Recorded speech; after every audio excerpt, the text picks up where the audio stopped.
Hi everyone, welcome to Crypto Origins. Today we're going to do something different. I'm going to react to Coinbureau's latest video. I was just about to watch this video. I haven't watched today's video. I look forward to his name is Guy. Guy's videos every single day. I will leave the link to the video in the description.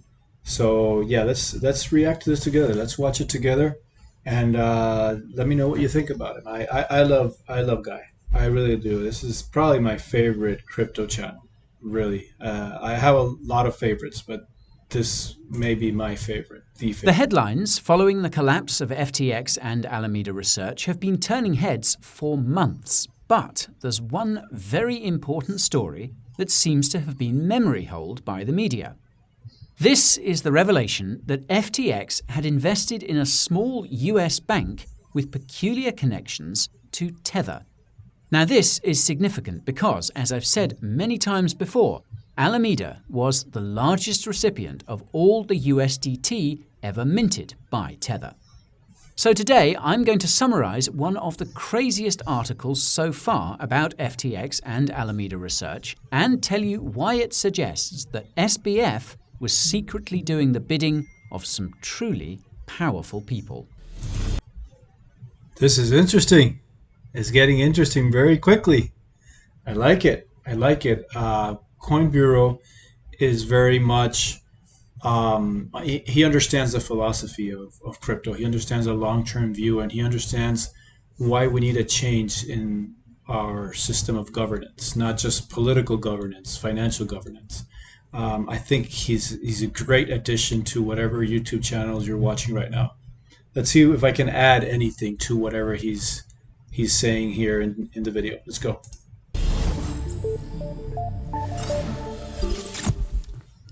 Oh, hey. So, look, I just want to say, I know a lot of people have like a lot of questions right now about what happened. And, you know, look, my main motivation in all of this was totally focused on being able to make, enough money to be able to devote eventually all of my time to playing League of Legends.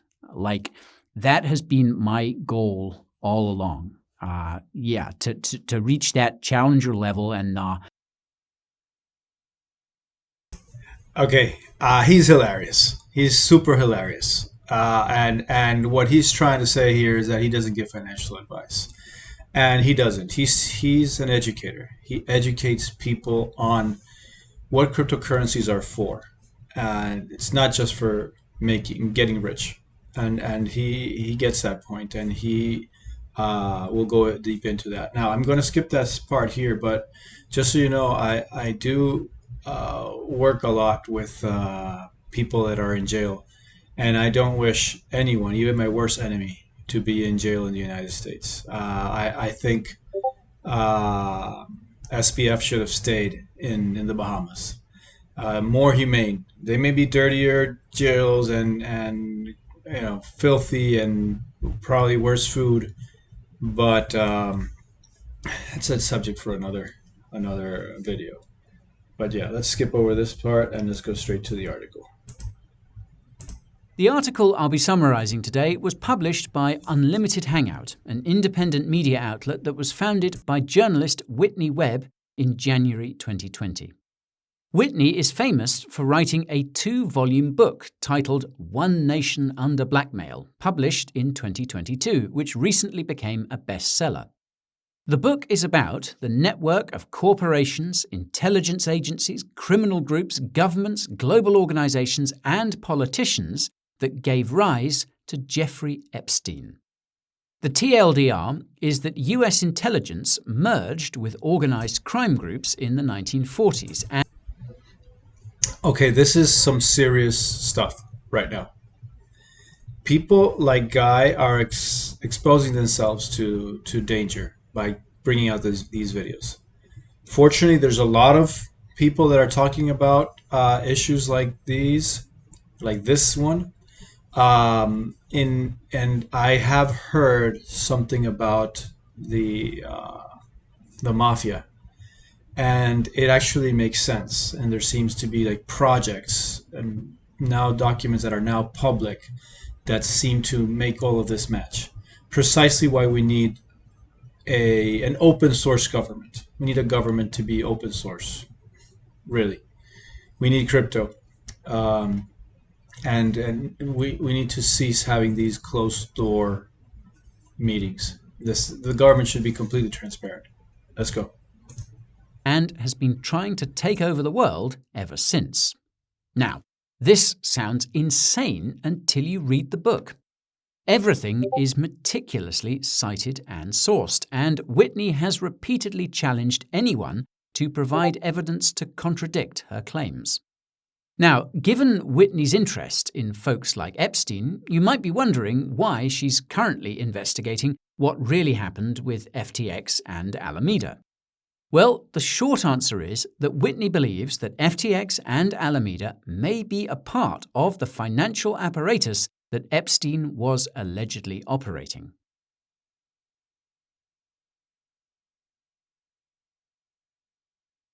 Will this have anything to do with the recent disappearances of billionaires in crypto? The three billionaires that disappeared after having discovered, tweeting like a few minutes before they died, tweeting that they discovered a ring of sexual blackmail, and then this person immediately dying like within the next half hour and showing up dead.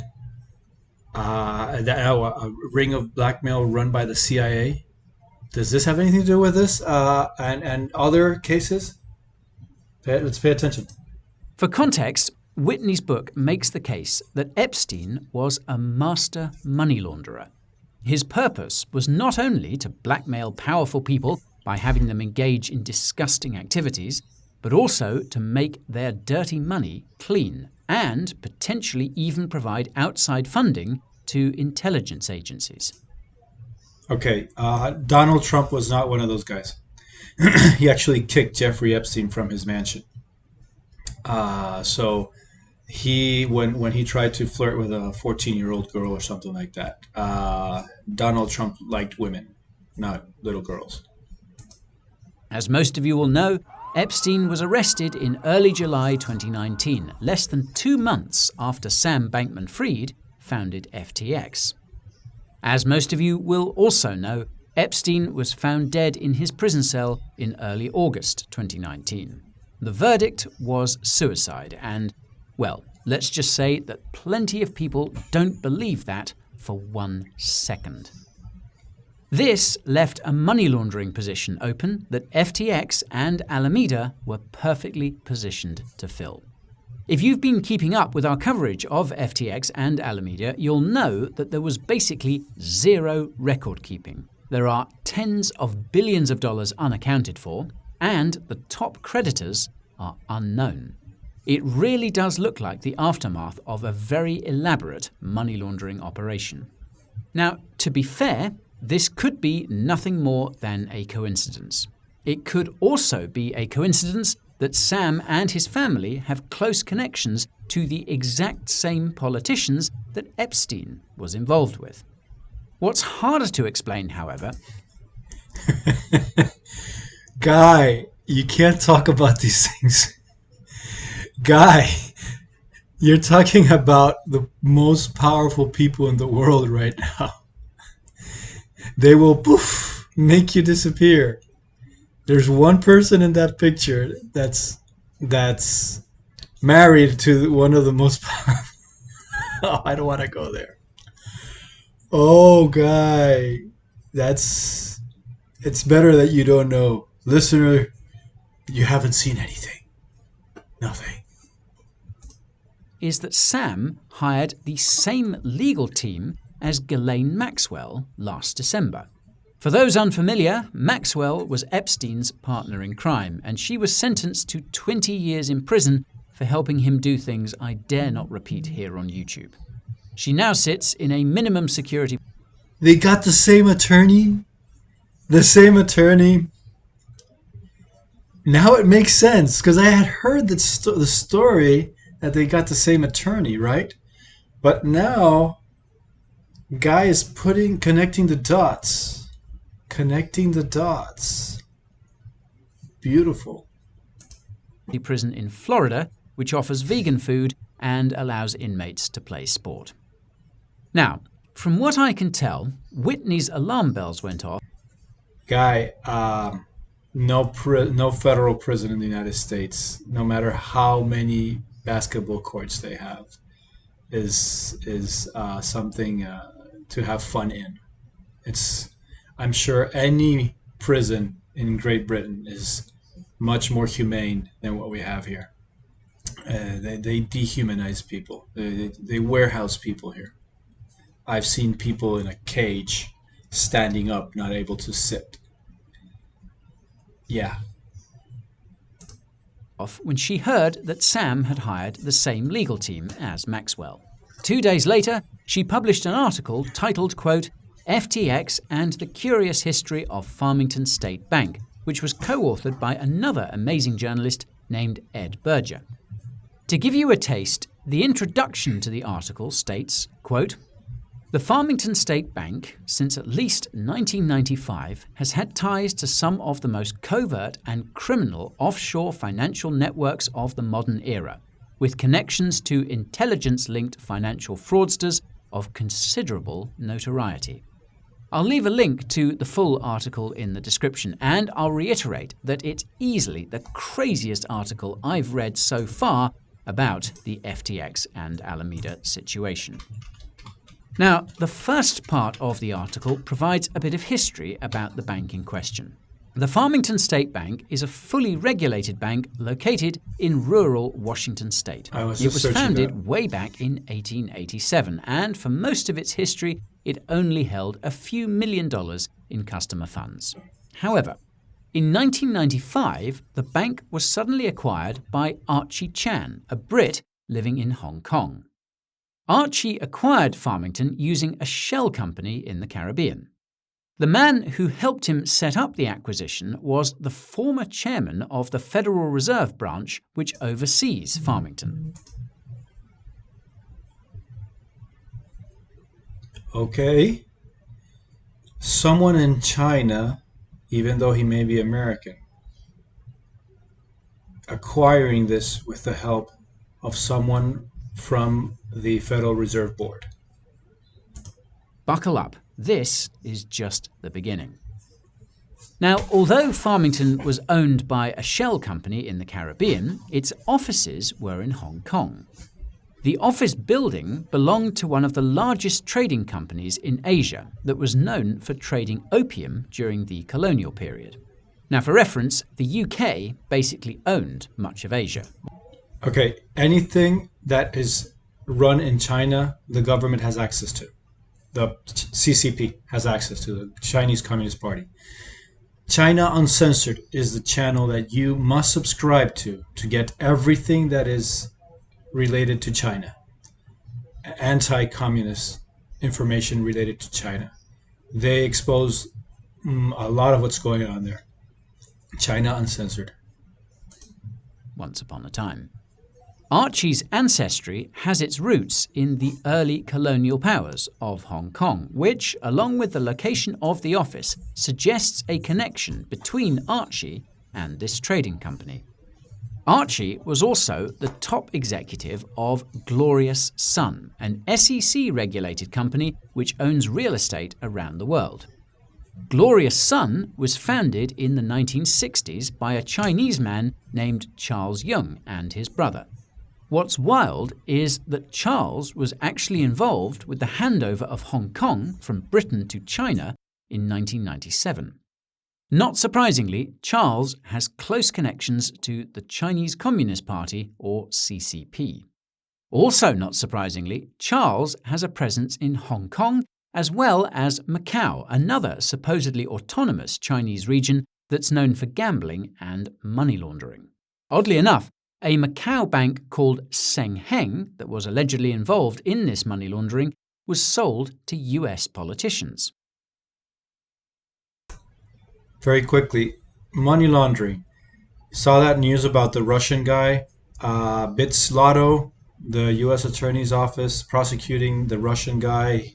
He was apprehended here in Florida, Bits Lotto.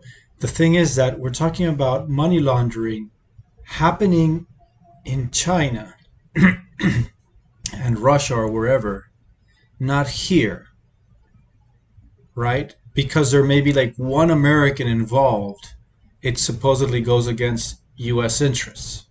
Now, I'm not in favor of drug dealers or any of that, but guys, we're talking about adults, right? Buying drugs, selling drugs.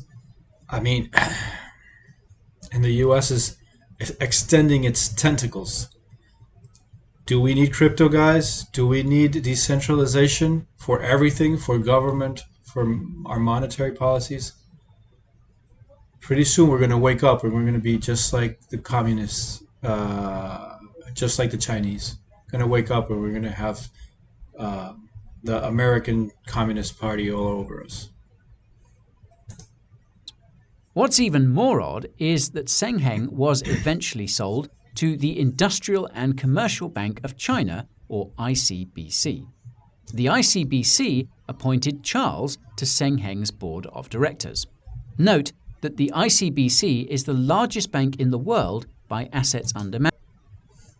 I have to hear that again. I may or may not have an account. Okay, let me. What? With like $2 in it. To the Industrial and Commercial Bank of China and money laundering. Oddly enough, a Macau bank called Sengheng, that was allegedly involved in this money laundering, was sold to US politicians. What's even more odd is that Sengheng was eventually sold to the Industrial and Commercial Bank of China, or ICBC. The ICBC appointed Charles to Sengheng's board of directors. Note that the ICBC is the largest bank in the world by assets under management, with over $5.5 trillion of assets. Then there's Charles's brother, who was allegedly laundering money in the Philippines with Gloria's son, which you'll recall had Archie as its top executive. Gloria's son was later accused of stealing wealth from Filipinos with the help of the Filipino president, who was closely allied with the US.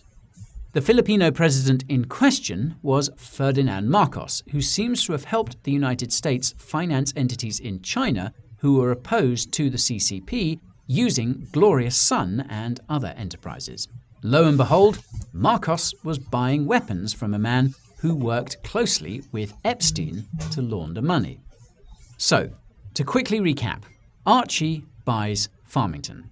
Archie serves as the top executive of Gloria's Sun, an SEC-regulated company which appears to be heavily involved in money laundering in the Philippines for the purposes of propping up pro-US entities in China, something also being facilitated by Epstein. And here's another fact to add to the pile. Archie was given a royal order by the Kingdom of Poland in 2009. This was thanks to a sponsorship by another powerful fellow who has holding companies in the same place as the holding company for Farmington in the British Virgin Islands. The shady fellow in question is Paul Chan, whose company works closely with the Chinese military. Ironically, Paul was eventually recognized for his humanitarian service by the late Queen Elizabeth. Paul now operates multiple companies in China with the help of the Chinese military. Now, in the second part of the article, the authors expand on Farmington's connections to FTX and Alameda. They start by correcting the reporting by Protos that claimed Archie hadn't done much with the bank since 1995. Clearly, there seems to be some evidence of shady activity given his connections. Then they reveal that Farmington was sold to a company called FHB Corporation in 2020. FHB was founded in 2019, and its chairman is Jean Chalopin. Jean subsequently joined Farmington's board of directors, and the authors note it's not entirely clear why he purchased the bank. In any case, Jean also happens to be the chairman of Deltec Bank and Trust, a bank based in the Bahamas, which initially held the reserves backing Tether's USDT. Deltec was also the main bank for Alameda Research, which was of course based in the Bahamas. Now, as you might have guessed, Deltec has close connections to Epstein, but the authors direct the reader to purchase Whitney's book for the details. Well played. Here's where the connections become concerning. One of the directors of FHB is Noah Perlman, who was the chief compliance officer of Gemini when FHB was founded and is now Gemini's chief operating officer. In case you missed the memo, Gemini was hit hard by FTX's collapse via Genesis Trading. It just so happens that Noah was reportedly the person who pushed Gemini to partner with Genesis for its Gemini Earn product. Genesis closed. If that's the case, then are the Winklevoss twins like firing this guy like tomorrow? Is that going to be the news? Winklevoss twins fire COO. Its doors when FTX collapsed due to its exposure to the exchange, which resulted in Gemini Earn having to do the same. Anyways, following FHB's acquisition of Farmington, the bank pivoted to providing cryptocurrency and international payment services. This was facilitated by Farmington officially becoming part of the Federal Reserve System in June 2021. Last March, Farmington rebranded to Moonstone. 4 days later, FTX invested $11.5 million into the bank via Alameda Research. As reported by Cointelegraph, Alameda's investment was more than double what the bank was actually worth. Note that Farmington only had 3 employees. Shortly after that, Ronald Oliveira, the CEO of Revolut's US operations, became the CEO of Moonstone. What's strange is that Ronald resigned as CEO of Moonstone in August, just a few months after he took the position. Now, for those unfamiliar, Revolut is an online bank that's popular in the UK and the EU. Revolut was created by NJF Capital in 2015, and the authors reveal that the founder of NJF Capital, Nicole Junkerman, was a, quote, close and intimate associate of Epstein.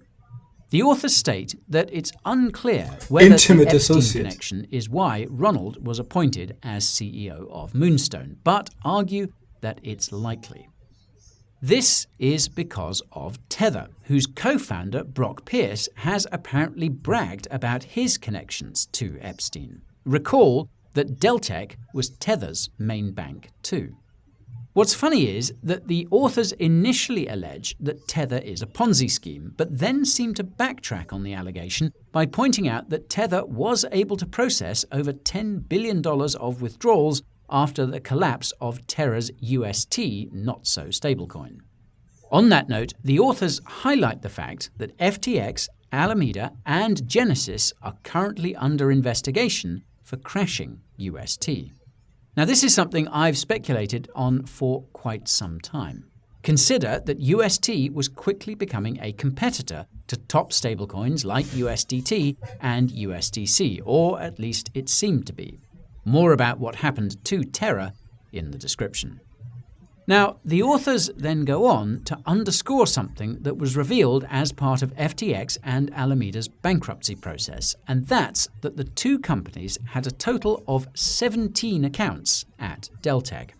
Most of these accounts belonged to Alameda and contained large denominations of non-USD fiat currencies. Again, if you've been keeping up with our coverage of FTX and Alameda, you'll know that Sam was technically in total control of Alameda, despite him saying otherwise. This begs the question of what exactly Sam was doing at Deltec, and Moonstone's balance sheets seem to suggest an answer.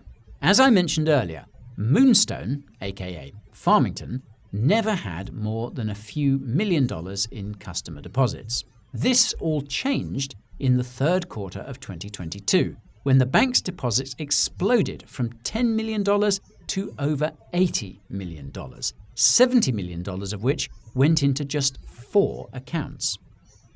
The authors applaud Protos for pointing out the obvious.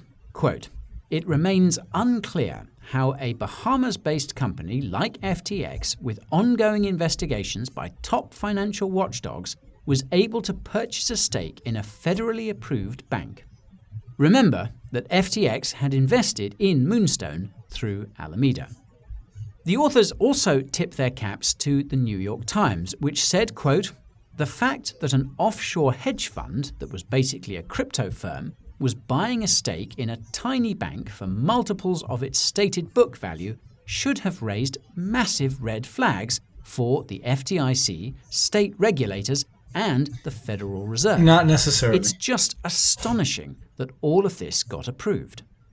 Now, this ties Not into necessarily. the third part of the article, which covers a suspicious partnership between Moonstone and a crypto company called Fluent Finance shortly before FTX collapsed. It turns out that Oliver Gale, one of the co-founders of Fluent Finance, invented central bank digital currencies, or CBDCs, or so he says. What's interesting is that Oliver has reportedly had significant influence on the CBDC policy papers of central banks around the world. What's even more interesting is that Oliver believes that CBDCs should operate on public smart contract cryptocurrencies, not private and permissioned blockchains. Naturally, the purpose of Fluent Finance is to, quote, "accelerate crypto adoption by issuing a US plus stablecoin." What's scary is that this US plus stablecoin is described by the company as being a de facto CBDC, given that it will have, quote, "built-in digital identity standards." Now this is eye-opening for two reasons. First, the World Economic Forum and others have actively discussed, if not outright promoted, a so-called synthetic CBDC, where the assets backing the stablecoin are held directly by the central bank. You'll know this if you watched our video about the WEF's crypto report. Second, and more importantly, Sam Bankman-Fried had said that FTX was planning on launching its stablecoin in the not-so-distant future. Sam said this at the end of October, around the same time Moonstone partnered with Fluent Finance, and shortly before FTX collapsed. This is why I can't help but wonder whether this is why the powers that be decided to take down FTX and Alameda Research. In case you haven't noticed, competition between stablecoin companies has been extremely intense, and it wouldn't surprise me if Circle is the last stablecoin issuer standing. More about why that is using the link in the description. I digress. As for the authors at Unlimited Hangout, they speculate that, quote, "if Tether is set to unravel in the wake of FTX's collapse, then US Plus seems designed to be the trustworthy counterpart meant to herd the legacy financial system into the CBDC era, where central banks will have total control." One thing is for sure, and that's that, quote, "the connections revealed by pulling on the single thread of FTX's relationship with Farmington State Bank reveal that the corrupt actors and entities in this story extend far beyond Bankman-Fried and FTX. I couldn't have put it better myself." So this brings me to the big question, and that's whether Sam was secretly doing the bidding of some very powerful people. While the evidence discussed in the Unlimited Hangout article is mostly circumstantial, it's hard to ignore what you see when you put the facts side by side like this. To be honest, I don't have much to say about the Farmington side of the story. I reckon every single financial intermediary has been involved in some degree of illicit activity. This means that these financial intermediaries can never be trusted, and that's why cryptocurrencies exist. This is something that seems to have been forgotten on the FTX and Alameda side of the story. Absolutely. Both companies were ultimately intermediaries, and this left them open to the same corruption as institutions in the traditional financial system. And most of the people watching this video, maybe not the followers of Coinbureau, will believe that brokerages, exchange houses, the crypto exchanges are the best way. and this is what we're trying to avoid. You get into crypto trying to make money, and this is why Kevin O'Leary got into crypto, and that's why he lost money in FTX.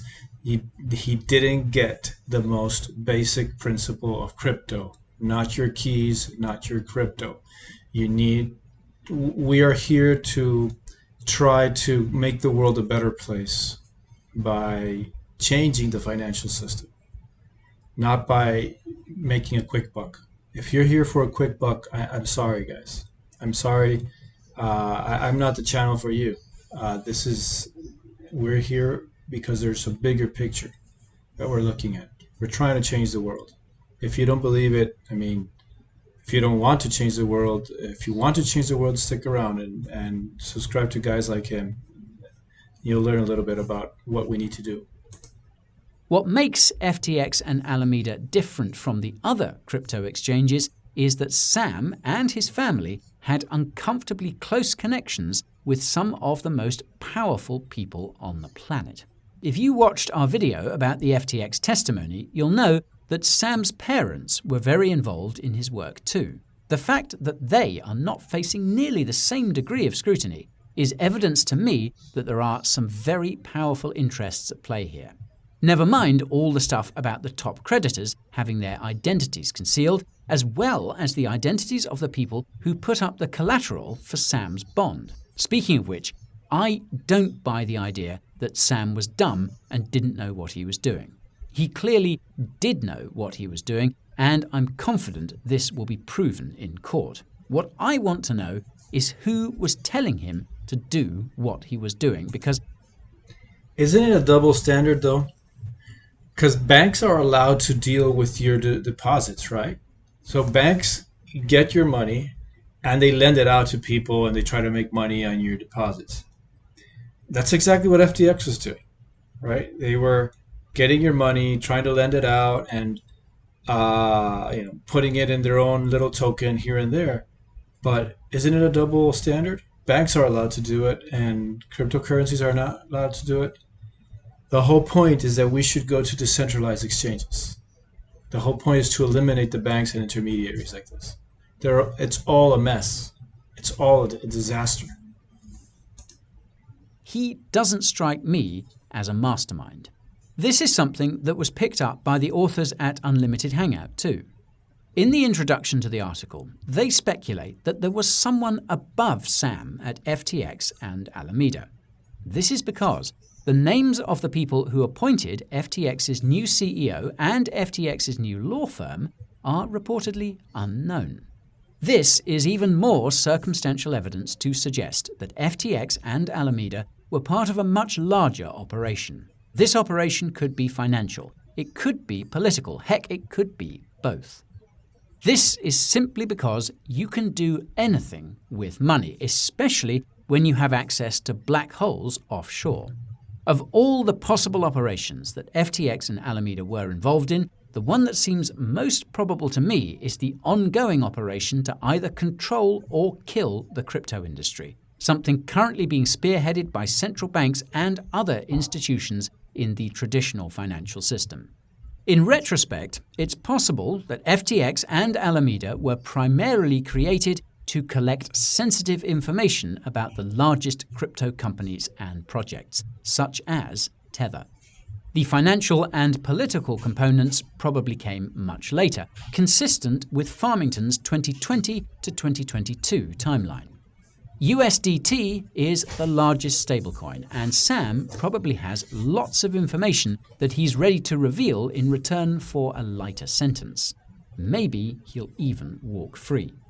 If he does, I will take it as proof that collecting info was FTX and Alameda's primary purpose all along. Make no mistake, if these assumptions are even remotely correct, then we could be on the brink of a crypto crackdown unlike any other. The good news is that everything that's decentralized will survive. The bad news is that most cryptocurrencies are centralized and they won't stand a fighting chance. More about decentralization in the description. I would heed his warning. So link to this video in the description. Guys, hope you liked it. Let me know what YouTuber or video you want me to react to next. And like, subscribe, and click that notification bell. This was Crypto Origins signing out.